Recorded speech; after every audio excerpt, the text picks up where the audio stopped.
శ్రీకాకుళం జిల్లా పోలాకి మండలం పిన్నింటిపేట గ్రామంలో అయోధ్య రాముని ప్రాణ ప్రతిష్ఠ సందర్భంగా ఈరోజు పిన్నింటిపేట గ్రామంలో ఉన్న శ్రీ కోదండరామ ఆలయంలో ఉదయం పూజా కార్యక్రమాలు భక్తుల కోసం కోదండరాముని దర్శనం 11 గంటల వరకు జరిగింది. ఉదయం 9 గంటల నుంచి పిన్నింటిపేట రామాలయం నుంచి చుట్టుప్రక్కల గ్రామానికి అనుసరించుకొని భారీ ర్యాలీ నిర్వహించడం జరిగింది.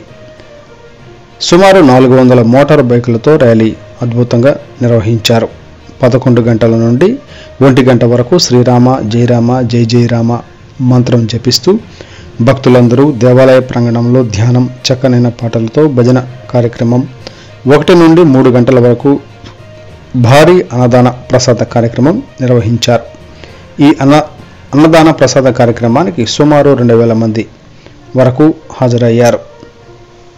సాయంత్రం 4 గంటల నుండి పిన్నింటిపేట నుంచి చుట్టుపక్కల గ్రామాలు కోదండరాముని దివ్యరథంతో తిరువీధి కార్యక్రమం నిర్వహించారు.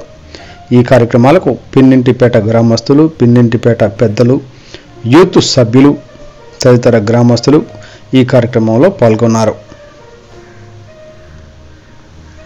హిందూ అనేది మనం నడిచే నడక, హిందూ అనేది మనం ఎలా జీవించాలో చూపించే మార్గం.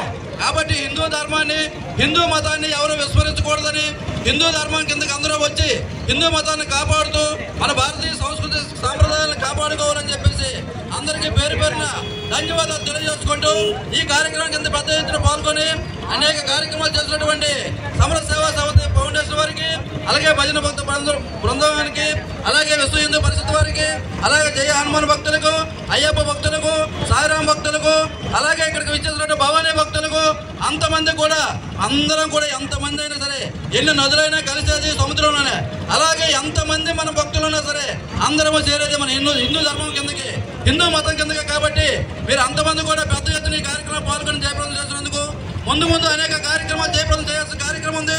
2047 సంవత్సరం వచ్చే నాటికి భారతదేశం ప్రపంచంలోనే నెంబర్ 1గా తీర్చిదిద్దే విధంగా ముందుకు సాగుతుంది. కాబట్టి ఈ తరుణంలో మీ అందరూ కూడా పెద్ద ఎత్తున పాల్గొని భారతీయ సంస్కృతిని కాపాడడానికి, భారతీయ చారిత్రను కాపాడడానికి కంకణం కట్టుకుంటారని ఆశిస్తూ నాకు ఈ అవకాశం ఇచ్చిన మీ అందరికీ హృదయపూర్వక ధన్యవాదాలు.